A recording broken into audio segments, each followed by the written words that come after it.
The T-34 was burning before Pavel Rotmistrov saw what hit it.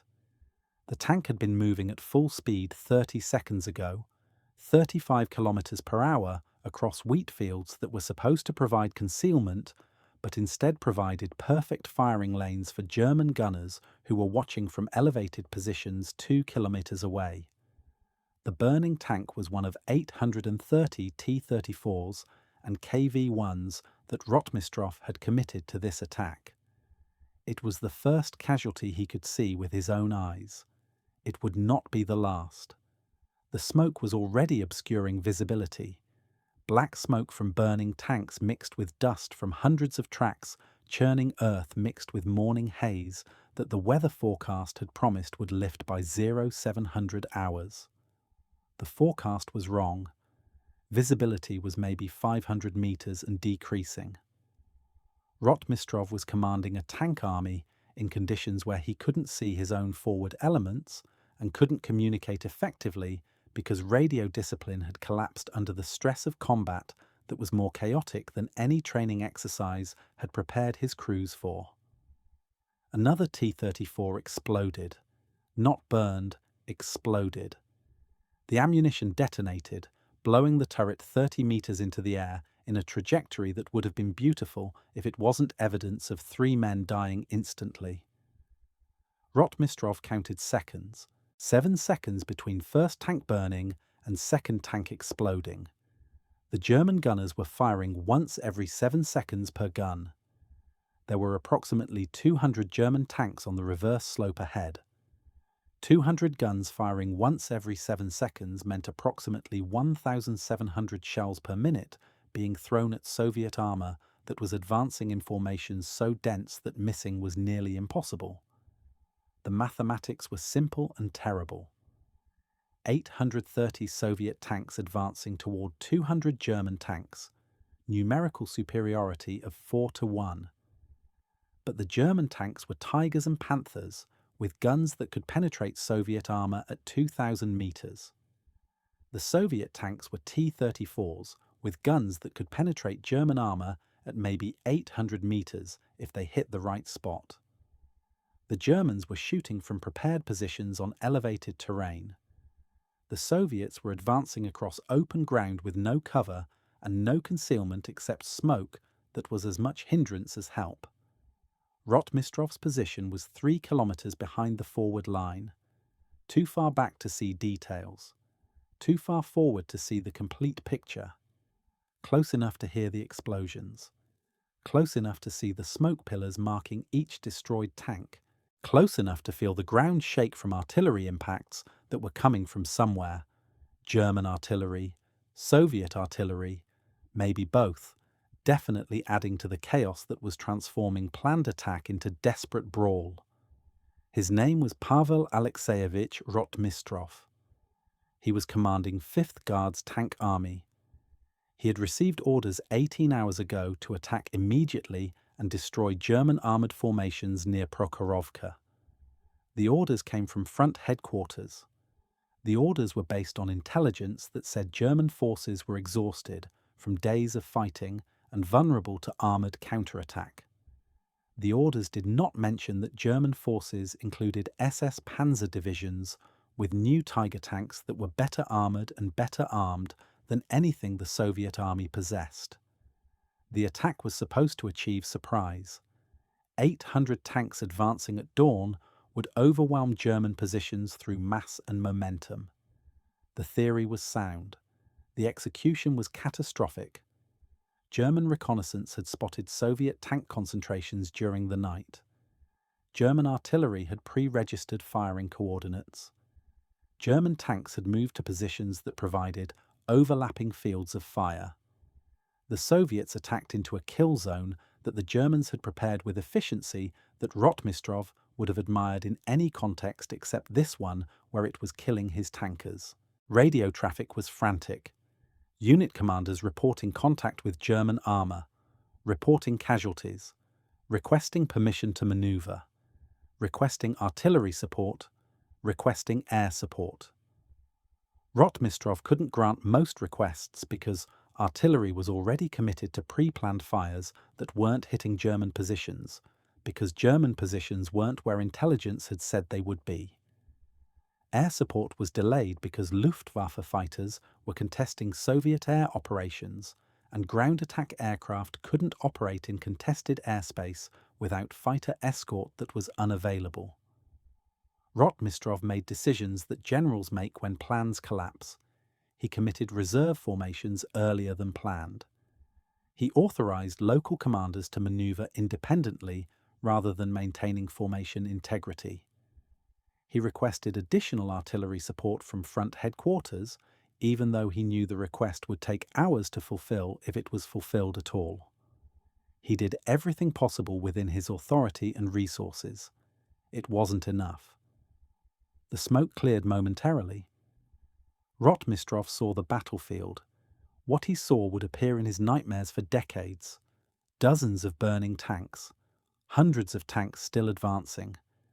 The distance between Soviet tanks and German positions was maybe 1 kilometer now. 1 kilometer across ground that was littered with destroyed vehicles and bodies and debris that created obstacles forcing Soviet tanks to slow or maneuver or stop. Slowing made them easier targets. Maneuvering broke formation cohesion. Stopping meant death. A German Tiger appeared through the smoke. The Tiger was hull down behind a low ridge, only the turret visible, which meant only the most heavily armoured part of the tank was exposed. The Tiger's gun was traversing slowly, methodically, selecting targets. Rotmistrov watched the gunfire, watched a Soviet T-34 get hit, watched the T-34's turret ring deform from the impact, 80 mm shell penetrating 45 mm armour like a nail through paper. The T-34 didn't explode. It stopped. Smoke came from the hatches. Crew bailed out. 3 men emerged. The 4th didn't. The 3 survivors ran. German machine gun fire cut them down before they reached cover that didn't exist. The Tiger fired again. Another T-34 hit. This one exploded. The Tiger was killing Soviet tanks at a rate of 1 per minute. There were dozens of Tigers. Each Tiger was killing Soviet tanks at similar rates. The mathematics were clear.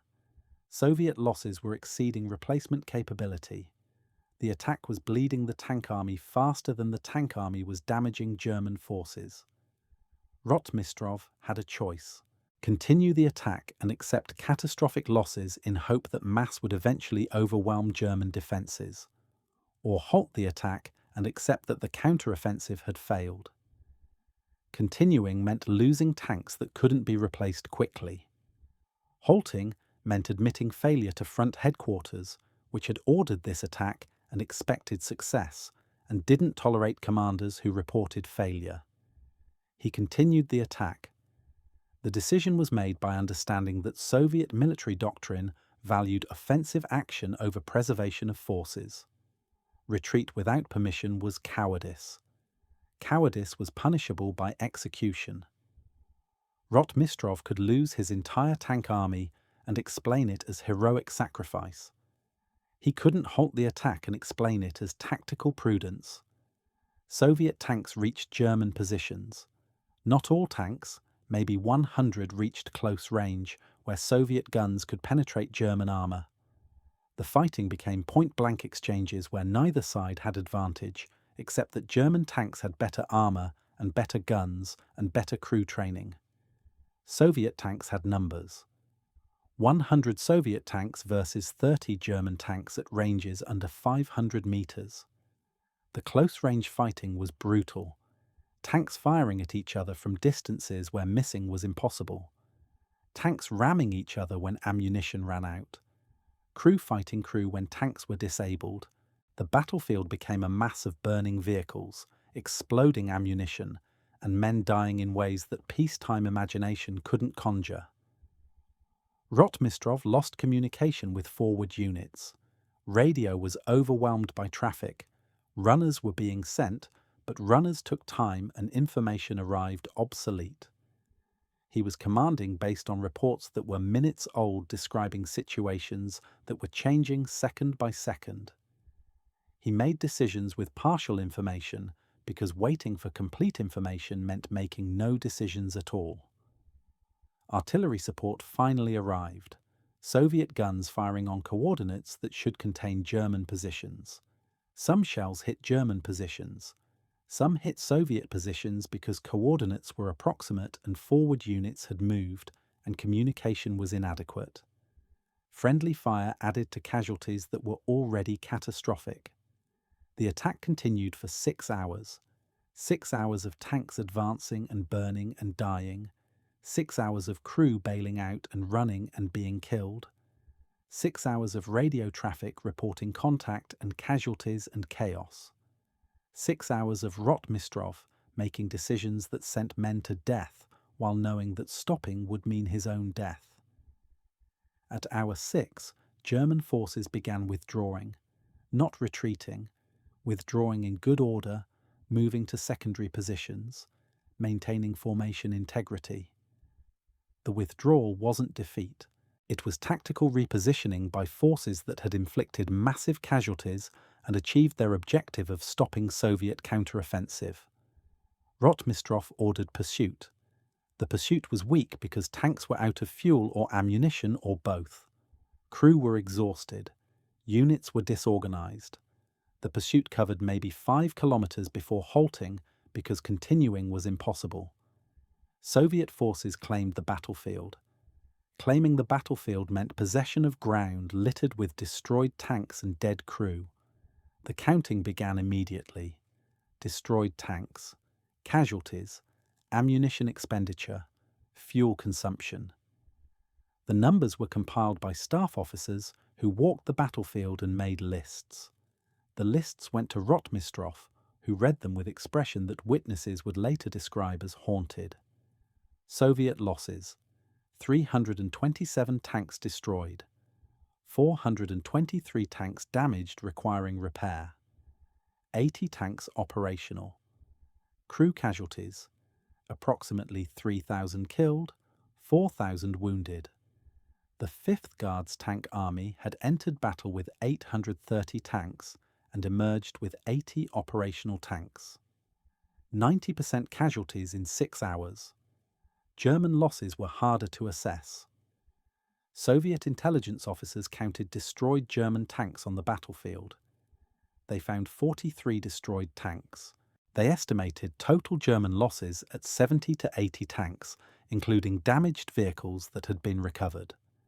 The exchange ratio was approximately 4 Soviet tanks lost for every German tank lost. Rotmistrov wrote his report to front headquarters. The report described successful counterattack that had stopped German offensive and inflicted severe casualties on enemy forces. The report mentioned Soviet losses, but emphasized German losses. The report concluded that operational objectives had been achieved, and 5th Guards Tank Army was reorganizing for continued operations.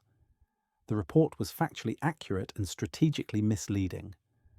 The counterattack had stopped German offensive, but German offensive had been stopping anyway because German forces were exhausted from week of combat and low on supplies. Soviet forces had inflicted casualties on Germans, but Germans had inflicted far worse casualties on Soviets. Operational objectives had been achieved only in sense that Soviets held ground, but holding ground was meaningless when the cost was destruction of entire tank army. Front headquarters accepted the report. Front headquarters reported success to Moscow. Moscow reported victory at Prokhorovka, the largest tank battle in history, decisive Soviet victory, proof that Red Army had learned to defeat Wehrmacht in mobile warfare. The victory narrative was necessary because Soviet public and Soviet soldiers needed victories to maintain morale for continued fighting that would last 2 more years. The truth was more complicated. The Battle of Prokhorovka was tactical disaster that achieved strategic result.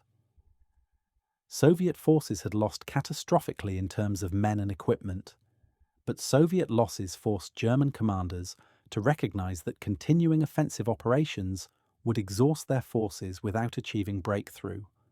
German forces withdrew to defensive positions. The Soviet counteroffensive at Kursk succeeded not because Soviet tactics were superior, but because Soviet willingness to accept massive casualties exceeded German capability to inflict casualties fast enough to force Soviet collapse. Rotmistrov survived. He was promoted to Marshal of Armoured Forces. He received decorations for heroism and competence. He wrote memoirs describing Prokhorovka as great victory. His memoirs mentioned heavy losses but framed them as necessary sacrifice for strategic success. His memoirs were published with government approval and became official narrative of the battle. Decades later, after Soviet archives were opened, historians accessed original casualty reports and tactical assessments. The documents revealed what participants had known but couldn't say publicly. Prokhorovka was bloodbath, where Soviet forces achieved objectives through mass and willingness to die, rather than through tactical sophistication. The documents showed that Soviet tank tactics were inadequate. Crews had minimal training. Coordination between units was poor. Radio discipline was non-existent. Artillery support was ineffective. Air support was absent. The attack succeeded only because 800 tanks advancing simultaneously were too many for 200 German tanks to destroy before some Soviet tanks reached German positions. The documents also showed that Soviet commanders understood the problems but couldn't fix them. Training took time that wasn't available. Equipment took industrial capacity that was strained. Doctrine took institutional learning that was impossible in system where admitting mistakes was dangerous. The Soviet solution was accepting that tactics were inadequate and compensating through quantity. The mathematics of the Eastern Front supported this approach. Soviet industry produced approximately twice as many tanks as German industry. Soviet population was larger than German population. Soviet political system could enforce total mobilization more thoroughly than German system. Soviet forces could lose 4 tanks for every German tank lost and still win through attrition. The human cost was measured differently on each side. German soldiers were told their technology and training made them superior to Soviet forces. German casualties were reported to German public with propaganda that emphasized heroism and sacrifice. German soldiers who survived Eastern Front came home with trauma that German society couldn't acknowledge, because acknowledging trauma would require admitting that invading Soviet Union was a mistake. Soviet soldiers were told they were defending motherland from fascist invasion. Soviet casualties were reported selectively. Victories were publicized. Disasters were classified. Soviet soldiers who survived came home to society that demanded they resume normal lives without discussing what they had experienced, because discussing trauma was weakness, and Soviet citizens were expected to be strong. Rotmistrov lived with knowledge that his tactics had cost thousands of lives. He justified the costs through results. German offensive was stopped. Soviet forces advanced. War was eventually won. The justification was necessary for psychological survival. Commanders who couldn't justify their decisions went mad from guilt or became alcoholics or committed suicide. The crews who survived Prokhorovka received minimal recognition. They were rotated to rear areas for rest and refit. They received replacement tanks. They were given new crew members to replace casualties. They returned to combat within weeks because Soviet doctrine prioritized maintaining offensive pressure over preserving veteran personnel. The families of the dead received telegrams, standard language about death in service to motherland. The telegrams didn't specify how soldiers died. Some families assumed combat with German forces. They didn't know their sons or husbands or fathers died in poorly planned attack that achieved strategic objectives through tactical incompetence. The battlefield at Prokhorovka became memorial site after the war. Monuments were erected. Plaques were installed describing great Soviet victory. Veterans gathered annually for commemorations where they wore medals and told stories about heroism and sacrifice. The stories were true but incomplete. Heroism happened. Sacrifice happened. The stories didn't mention the chaos or the fear or the dying in burning tanks, while commanders made decisions based on political necessity rather than tactical wisdom.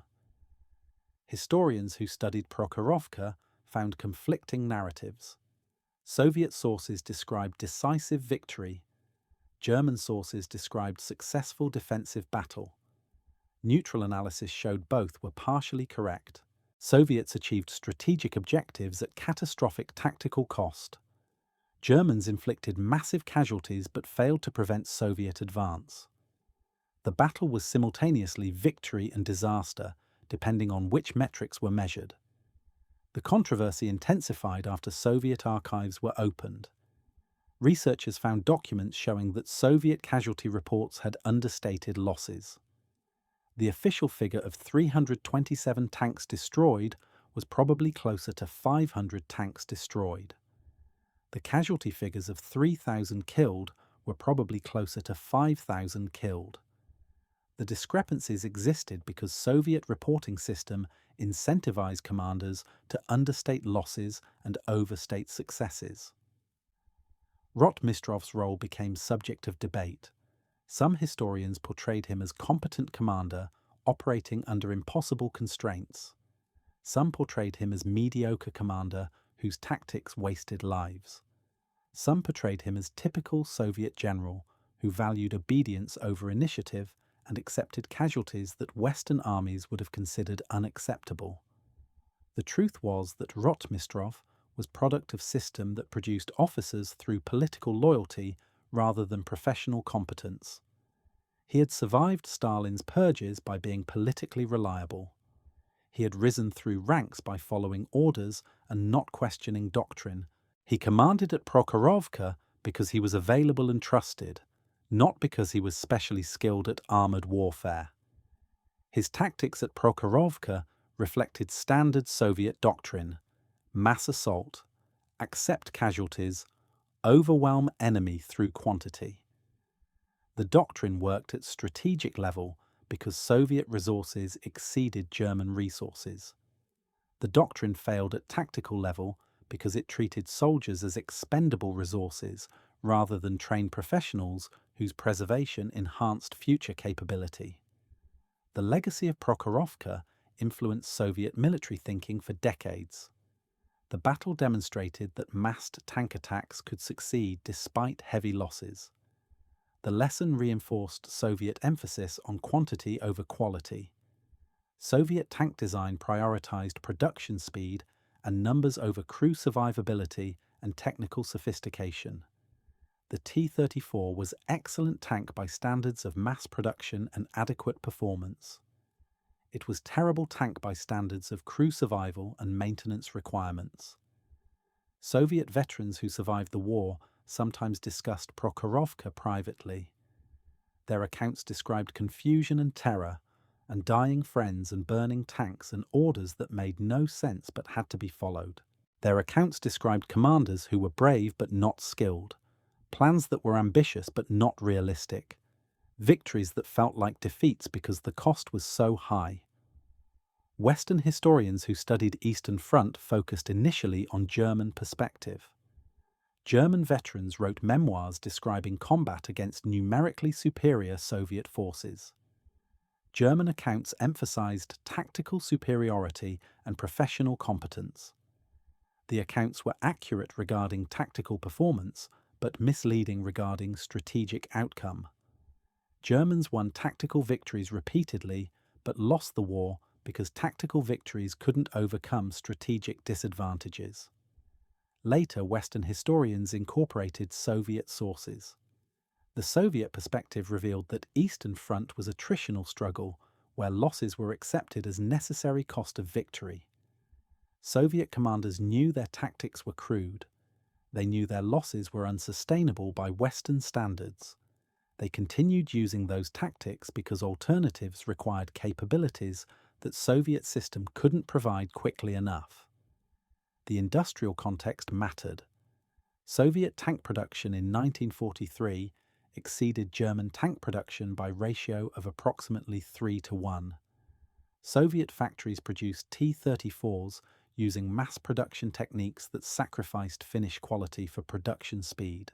German factories produced Panthers and Tigers using precision engineering that created superior tanks but couldn't match Soviet production rates. The result was that Soviets could lose 3 tanks for every German tank and still maintain numerical superiority. The exchange ratio at Prokhorovka was worse than 3-1, which suggested either German tactical superiority was greater than average or Soviet tactical performance was worse than average, or both. Later analysis suggested both factors contributed. The training differential mattered. German tank crews received extensive training before deployment. German doctrine emphasized crew coordination and tactical flexibility. German commanders were given authority to make decisions based on battlefield conditions. The system produced highly effective crews who could operate independently and adapt to changing situations. Soviet tank crews received minimal training before deployment. Soviet doctrine emphasized following orders and maintaining formation. Soviet commanders were expected to execute plans developed by higher headquarters without deviation. The system produced crews who could execute simple tasks effectively but struggled when situations deviated from training scenarios. Prokhorovka was a situation that deviated dramatically from training scenarios. The chaos of 6 hours of close-range combat exceeded anything crews had practiced. The result was predictable. German crews adapted better. Soviet crews suffered higher casualties. Battle devolved into brawl, where numbers eventually prevailed over skill. The political context determined how battle was remembered. Soviet government needed victories to maintain public support for war that was costing millions of lives. Prokhorovka was declared great victory regardless of tactical reality. The narrative served political purpose even if it didn't reflect military reality. German government needed explanations for why Wehrmacht was retreating despite tactical successes. Prokhorovka became example of German forces inflicting massive casualties but being overwhelmed by Soviet numbers. The narrative served political purpose by framing defeats as results of enemy quantity rather than German mistakes. Both narratives contained truth. Both narratives omitted inconvenient facts. The complete story required acknowledging that Prokhorovka was battle where both sides claimed victory because both sides measured success differently. Soviets measured success by ground gained and strategic objectives achieved. Germans measured success by casualties inflicted and tactical performance demonstrated. The crews who fought at Prokhorovka measured success by surviving. 3,000 Soviet tankers didn't survive. Their deaths were recorded in casualty lists that were classified for decades. Their families received telegrams and were told their loved ones died as heroes. The designation was accurate but incomplete. They died as heroes performing impossible tasks with inadequate training and equipment while following orders from commanders who valued obedience over survival. Rotmistrov died in 1982. His obituary mentioned his decorations and his service. It mentioned Prokhorovka as his greatest victory. It didn't mention the 3,000 dead or the 500 destroyed tanks or the tactical decisions that prioritized following orders over preserving forces. The obituary reflected official narrative that had been established 4 decades earlier and never corrected despite evidence that accumulated in archives. The debate about Prokhorovka continues among military historians. Was it great victory or costly failure? Was Rotmistrov competent commander or mediocre general?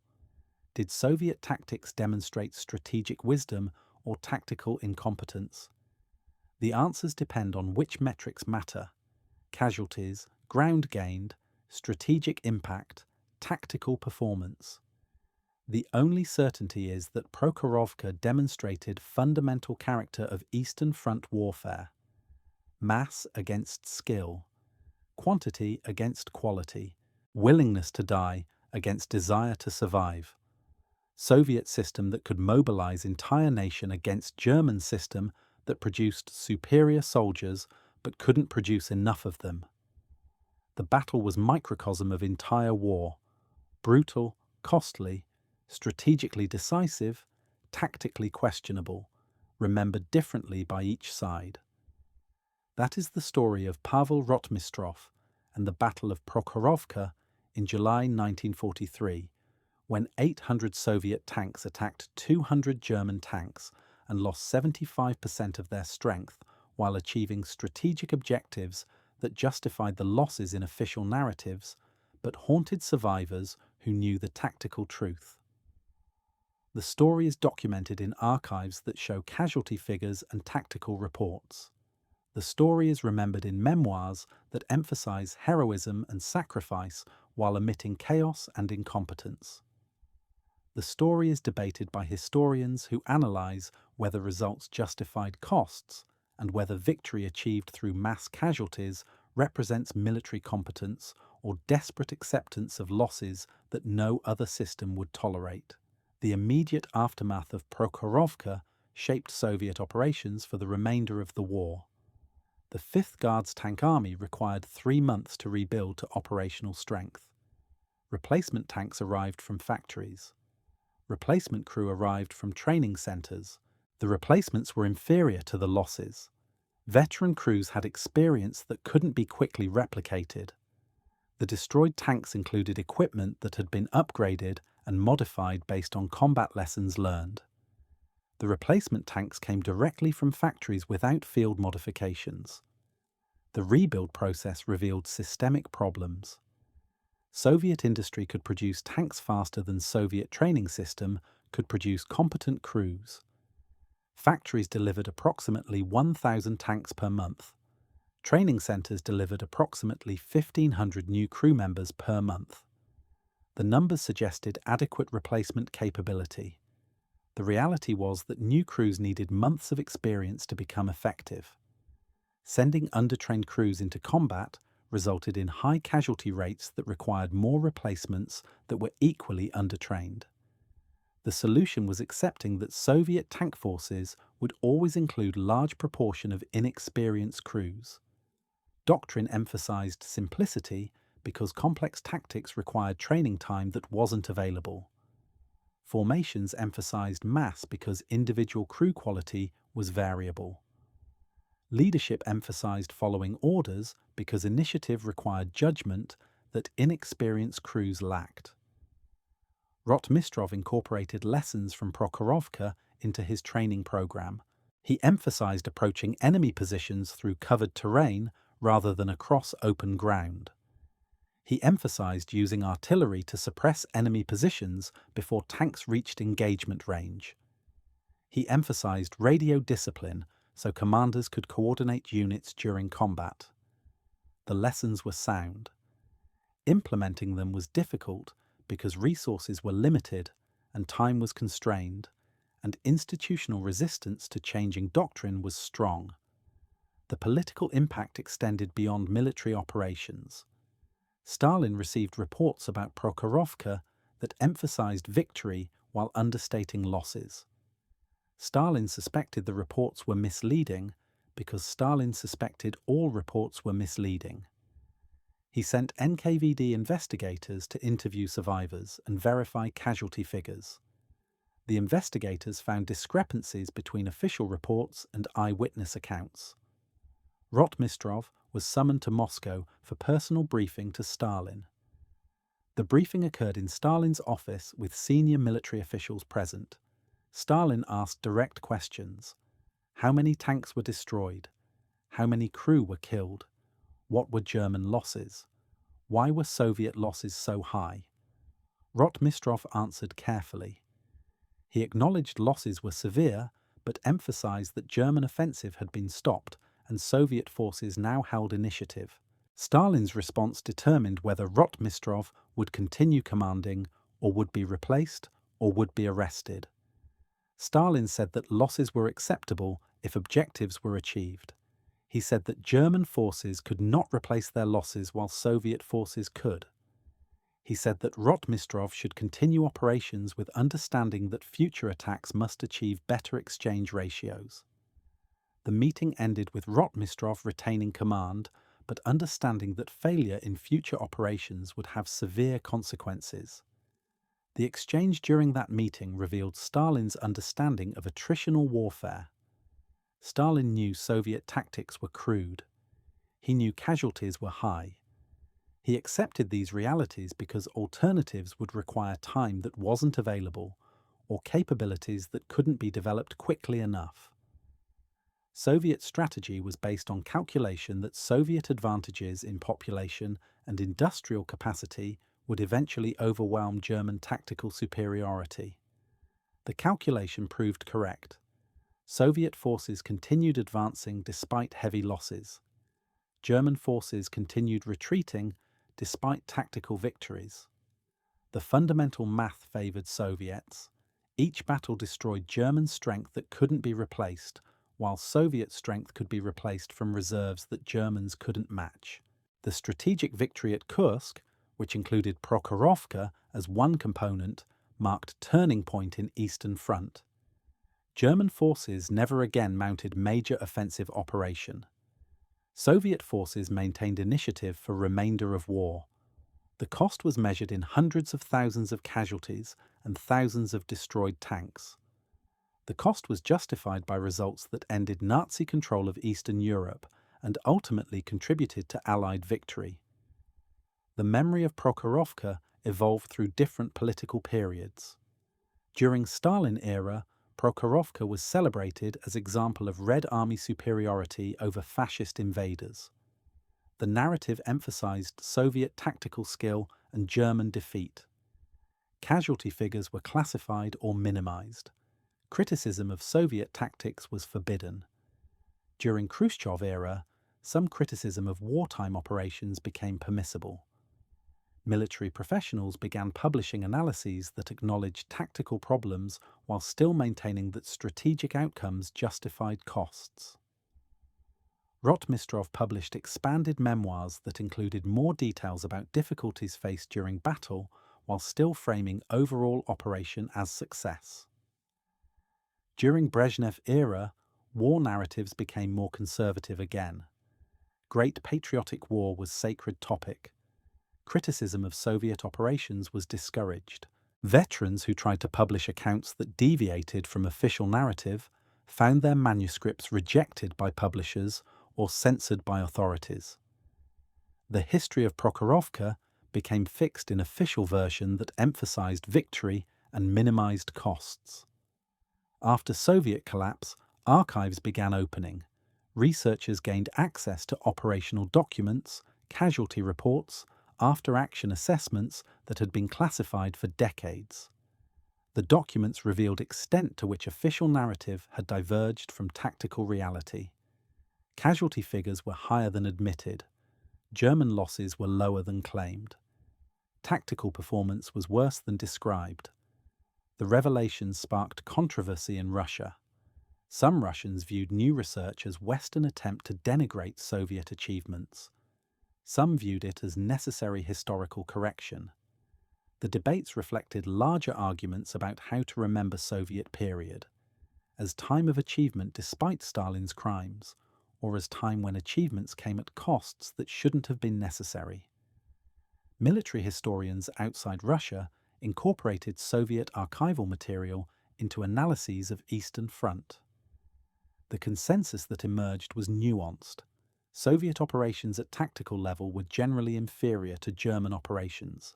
Soviet forces won through strategic factors: greater resources, larger population, industrial capacity, willingness to accept casualties that would have forced other nations to negotiate peace. The victory was real, but achieved through methods that reflected systemic characteristics rather than tactical sophistication. The reassessment of Prokhorovka became case study in how battles are remembered versus how battles actually occurred. The official narrative served political purposes. The tactical reality was more complex. Neither narrative alone captured complete truth. Prokhorovka was simultaneously great victory and costly disaster. Understanding which description was more accurate required understanding what metrics mattered and whose perspective was being considered. For Soviet government, Prokhorovka was great victory because it contributed to stopping German offensive and maintaining strategic initiative. For Soviet soldiers, Prokhorovka was disaster because survival depended more on luck than skill.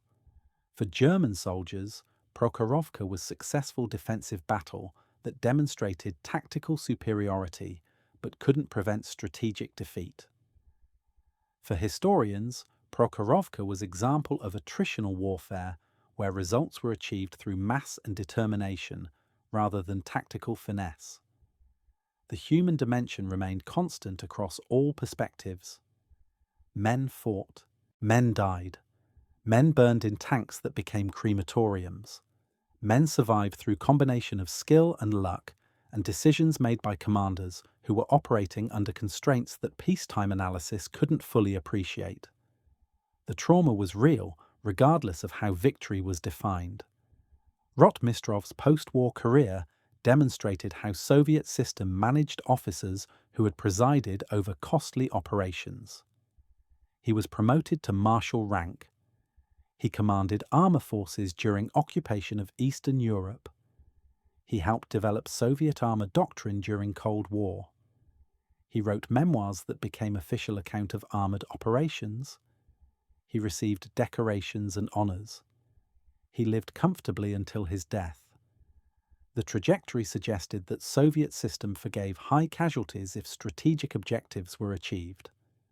Rotmistrov's command at Prokhorovka could have ended his career if Stalin had decided losses were unacceptable. Instead, Stalin accepted that costs were necessary given circumstances and available capabilities. The acceptance reflected pragmatic understanding that replacing commanders wouldn't improve tactical outcomes without addressing systemic limitations. The crews who died at Prokhorovka left families that struggled with incomplete information about how their loved ones died. Letters from comrades provided some details. Official notifications provided minimal information. The families constructed narratives based on fragments. Their soldier died heroically, died defending motherland, died as part of great victory. The narratives were psychologically necessary for families who needed to believe death had meaning. The memorials at Prokhorovka became sites where competing narratives intersected. Soviet-era monuments emphasized victory and heroism.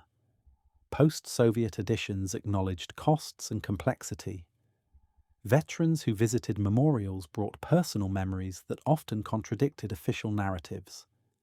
The memorials became spaces where official history and lived experience coexisted uncomfortably. Tourism at Prokhorovka reflected evolving understanding of battle. During Soviet period, organized tours emphasized great victory narrative. After Soviet collapse, independent historians began offering tours that discussed tactical realities. Western military enthusiasts visited to study largest tank battle in history. Russian veterans visited to remember fallen comrades.